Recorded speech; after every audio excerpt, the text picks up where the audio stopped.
Boa tarde. A gente estava falando sobre o Homero na última aula, então a gente vai falar um pouco mais sobre isso e começar a falar sobre Exíodo, né? Nessa aqui. Mas é o seguinte, então o tema principal da Ilíada, né? Um dos temas principais, né? É a questão da hospitalidade. Então, por que acontece? Como que se iniciou a Guerra de Troia? Eu vou falar bem resumidamente, porque a gente não está ligado a esse assunto dos mitos ainda, né?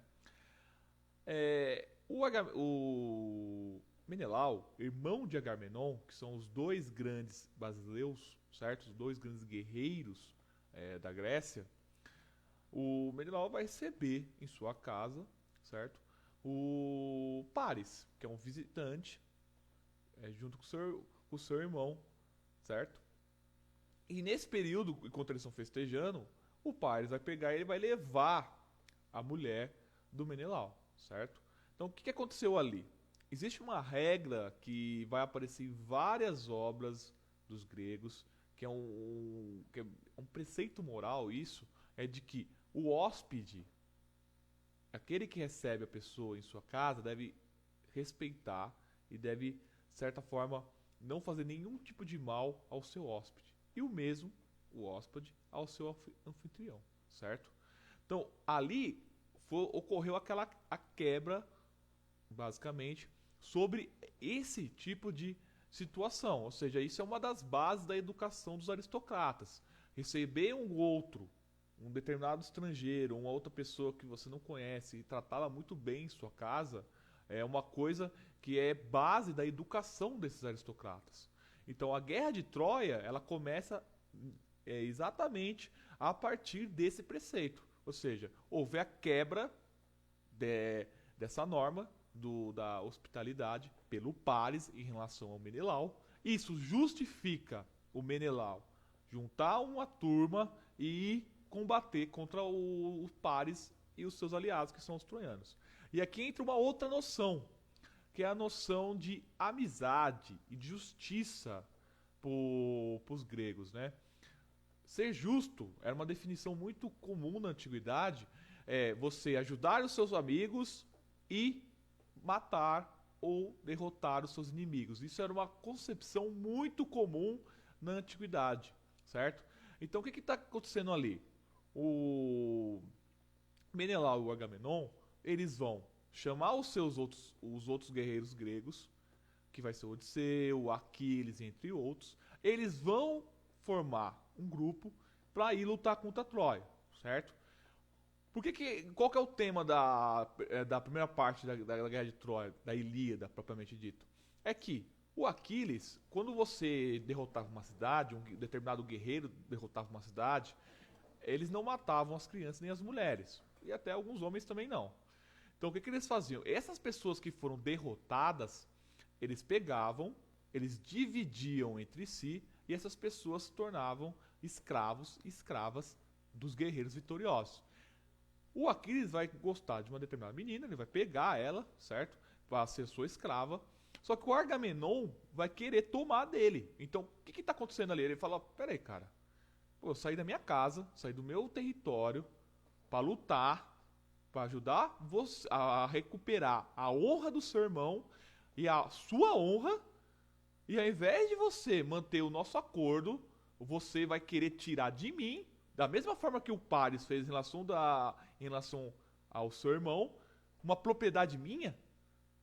O Aquiles vai se retirar, basicamente, da guerra, e a partir disso, os gregos quase que vão perder. Ele só vai voltar para a guerra quando um dos seus principais amigos, o Pátroco, ele é morto, porque ele veste a sua armadura. Tudo bem? Mas o que eu quero destacar aqui, além das questões da história, pessoal, é esses valores que estão presentes para o aristocrata, certo? Que a gente estava conversando na aula passada, tá? Isso era a base da mentalidade das pessoas daquela época, tá? Então, essa poesia do Homero, ela serviu como base para formar como que as pessoas deveriam se comportar, certo? Então, as pessoas provavelmente elas aceitavam hóspedes, elas respeitavam, não maltratavam essas pessoas, Você também, como você estava na casa de uma pessoa, você não poderia fazer o que você quisesse. Então havia ali um conjunto de normas que está presente na Ilíada e também na Odisseia, que mostram como que o homem, como que é essa mentalidade desse homem nos períodos das trevas que a gente falou aqui, tá? E a ideia é mostrar como que essa mentalidade vai se modificando, tá? Na Ilíada, os deuses propriamente homéricos, eles já apresentam o quê? Uma característica de que são eles que comandam a vida dos homens. Os homens têm consciência disso e também eles, de certa forma, podem ou não fazer escolhas, tá? Essa era a visão que havia ali naquela sociedade, tá? Como que ela vai se modificar? Vamos ver aqui até chegar na filosofia. Então, o que aconteceu? Depois de Homero, que é o primeiro grande educador dos gregos, você vai ter quem? Você vai ter o Hesíodo, certo? O Hesíodo ele é bem diferente do Homero em várias características. Primeiro que o Hesíodo ele não é um poeta que está ligado à aristocracia. O Hesíodo ele é um camponês. E o Hesíodo ele vai inovar em relação ao Homero, em relação à poesia, que ele vai fazer uma coisa que o Homero não fazia. O Hesíodo vai falar sobre si próprio. Ele vai falar sobre si próprio.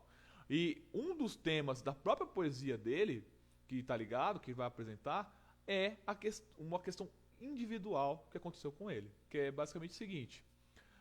Ele fala o que? Olha, o meu pai, ele, quando faleceu, houve a divisão dos bens, certo? O meu irmão, ele quis ficar com a maior quantidade de bens do que eu, certo? Então ele vai dizer, e ele fez o quê? Ele pagou os juízes com presentes para conseguir isso. Então ele me roubou. Então o Hesíodo contra isso vai inaugurar uma coisa que não estava presente na sociedade homérica, que era uma sociedade baseada na força, na capacidade, tudo aquilo que a gente conversou na aula passada, que é a ideia de direito. Então o Hesíodo vai propor uma ideia de que existe uma justiça divina e essa justiça é aquela que garante que os homens, certo, têm os mesmos direitos. Essa ideia vai ser uma das ideias inovadoras da poesia do Hesíodo, a ideia de direito. Então o que acontece? Olha, ele vai começar a poesia dele, certo? Dizendo, eu vou falar aqui sobre Zeus para ver se eu convenço o meu irmão sobre essa justiça. Porque se ele não fizer algo, se ele não fizer determinada mudança, ele vai ser castigado ou os descendentes dele serão castigados. Porque era uma coisa muito comum entre os gregos. Se você não sofria um castigo individual, o seu descendente sofria por você. Tá? Isso vai ser um tema que a gente vai voltar na mitologia, quando a gente for falar sobre os heróis, entre outras coisas. Tá bom? Então, essa é uma das primeiras ideias extremamente originais do Hesíodo, a ideia de direito. A segunda coisa que vai ser muito importante, que vai aparecer em Hesíodo, é a ideia, basicamente, da segunda luta. Então, o que acontecia? A gente viu que a sociedade homérica, daquele período que a gente chama de Idade das Trevas, eu vou colocar aqui o períodos históricos bonitinhos, tá, pessoal, sobre isso. Ela apresenta o quê?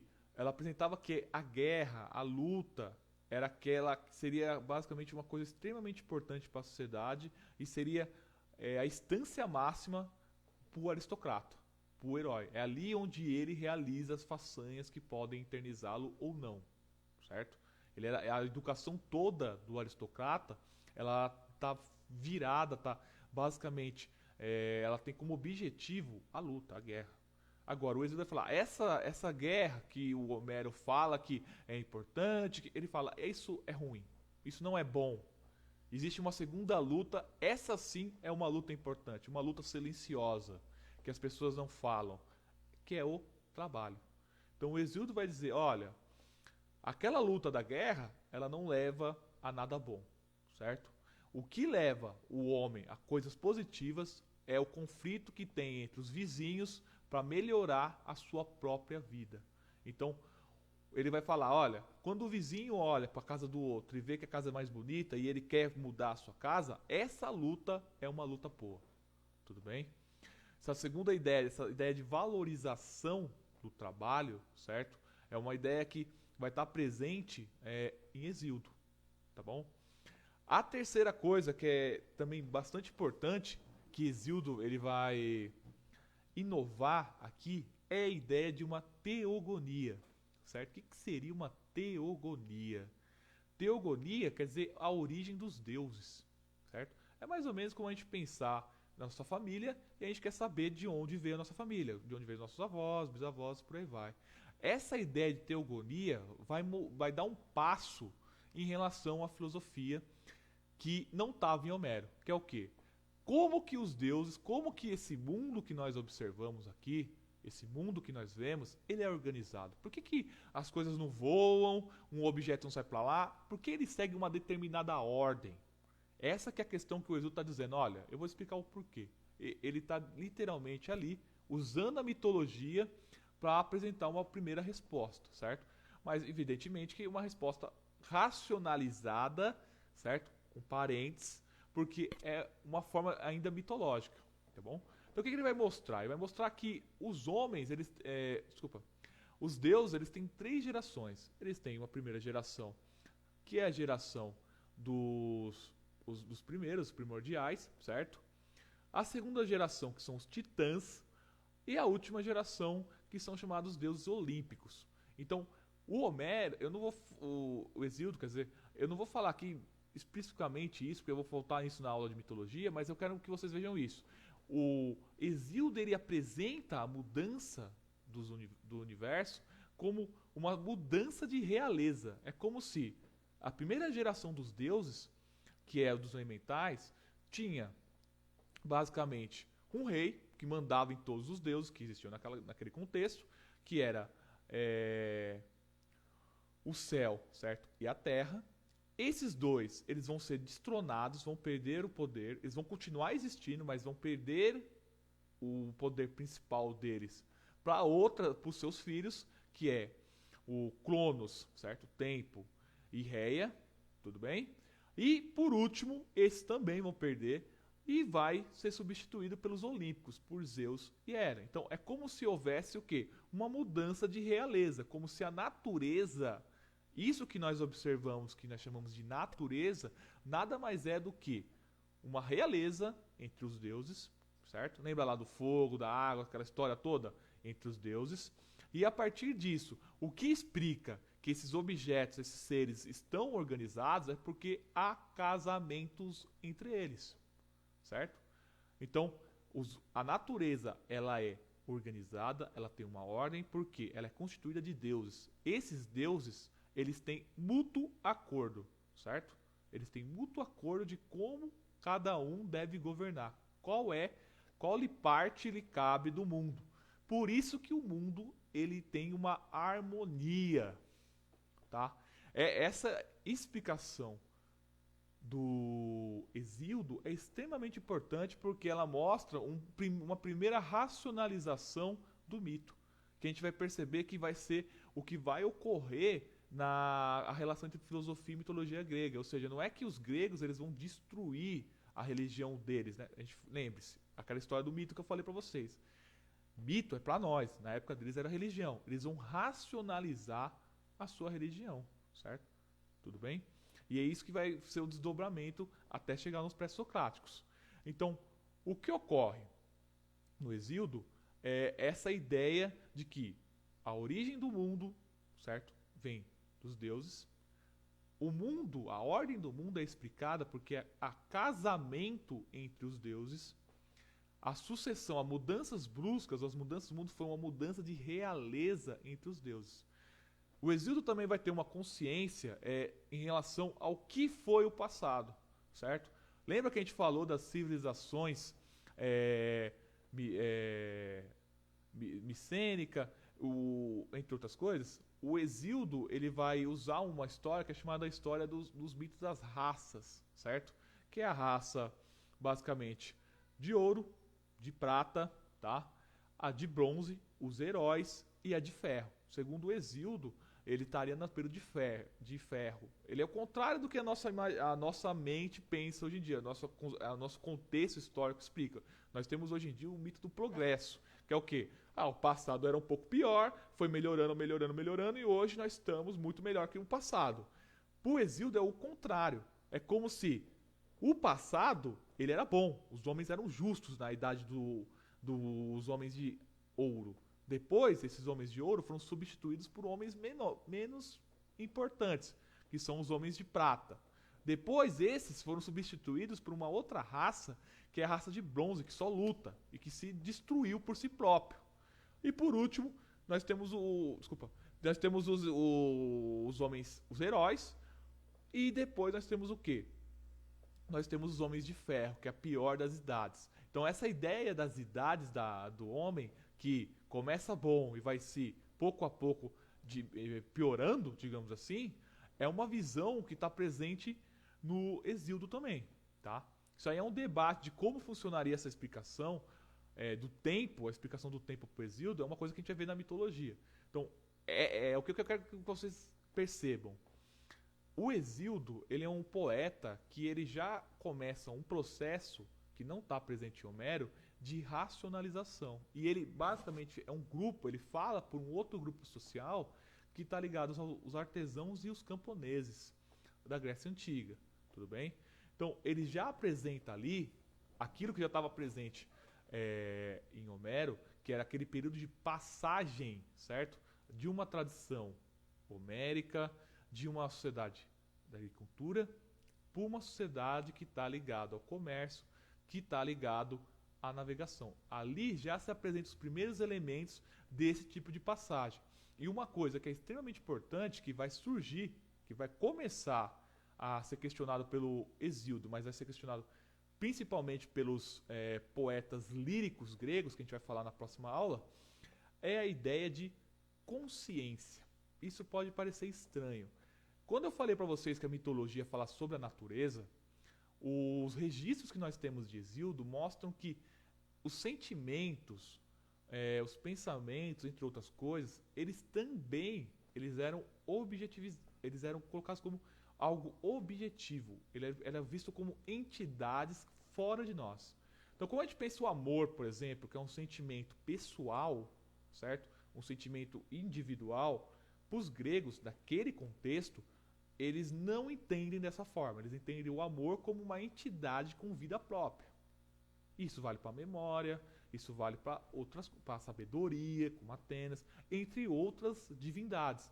Então, vai surgir em Hesíodo uma ideia que vai ser extremamente importante para o Ocidente, que é a ideia da consciência individual. A ideia é uma instituição histórica que vai surgir a partir do Hesíodo. Como assim, professor? A consciência, essa ideia de que eu tenho um eu, certo? Eu, cristiano, que é interno, que não se confunde com essa realidade que está ao meu redor, ela não existia para o Homero. Ela não era nítida para o Homero, ela não era nítida para o Hesíodo. Ela vai começar a surgir a partir daí.